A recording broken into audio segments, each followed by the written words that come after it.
boa tarde. A gente começa falando justamente então dessa reunião da CCJ para a análise do relatório do deputado Ronaldo Fonseca sobre o recurso apresentado pelo deputado afastado Eduardo Cunha, que pede então a anulação da decisão do Conselho de Ética que pediu a cassação do mandato dele, do deputado Eduardo Cunha.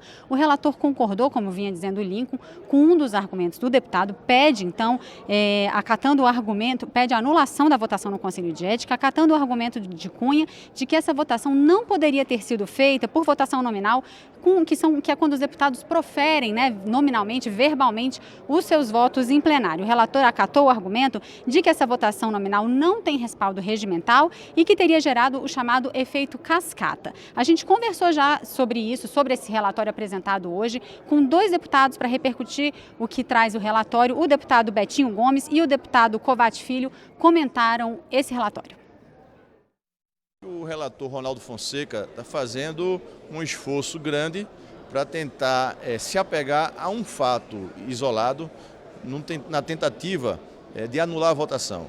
Dos 16 pontos que foram alegados pela defesa de Eduardo Cunha pedindo nulidade, ele está acolhendo apenas um ponto, que é em relação à forma de votação, para tentar refazer essa votação.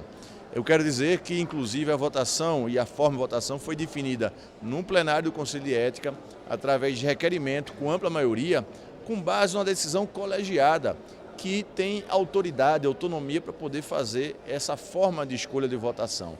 Portanto, não cabe essa alegação, é uma tentativa, me parece, no meu ver, desesperada de anular a votação para ganhar mais tempo, já que todo o restante das questões levantadas pelo deputado Eduardo Cunha foram inclusive recusadas pelo próprio relator. Em virtude de ele ter apresentado esse relatório numa forma secreta, lacrada na comissão, obviamente que todos os membros acabou de ser concedida a vista e agora nós vamos analisar o processo.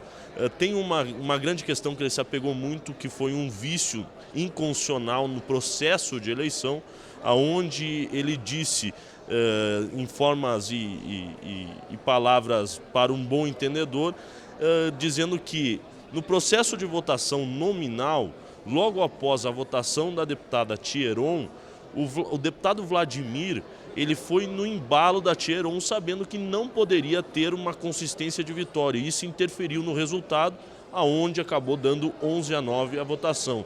No argumento dele, na visão dele, essa votação aberta, que o regimento em alguns casos permite, como no processo do impeachment, pode ter algum vício inconstitucional, por isso ele pediu a anulação da votação. Como a gente viu agora no encerramento da reunião lá na CCJ, houve pedido de vistas, um pedido coletivo de vários deputados, e a votação desse relatório ficou para segunda-feira da semana que vem, às 4 horas da tarde. Hoje de manhã aconteceu também uma audiência pública na Comissão de Relações Exteriores para discutir a chamada Lei de Migração, que vai à votação hoje de tarde, às 3h30, na comissão especial destinada a discutir essa nova lei. A gente conversou com a deputada Bruna Furlan, ela destacou a importância da atualização dessa legislação sobre a migração, sobre o Estatuto do Estrangeiro aqui no Brasil, que regula a entrada de estrangeiros, sejam eles migrantes e visitantes, regula também a legislação sobre os brasileiros no exterior. Vamos ouvir então o que disse a deputada Bruna Furlan. A conclusão desse nosso trabalho, desse projeto, o projeto 2516 de 2015, vai mudar o paradigma do antigo e inadequado Estatuto do Estrangeiro. Essa lei é uma lei de caráter humanitário. Nós estamos descriminalizando o fluxo migratório e passaremos a criminalizar o traficante de pessoas, o coiote, o empregador que abusa do empregado por sua condição migratória. Nós faremos também um cadastro biométrico desses imigrantes, dizendo exatamente o motivo deles estarem no Brasil, seja por reunião familiar, seja por trabalho, seja por ser um refugiado.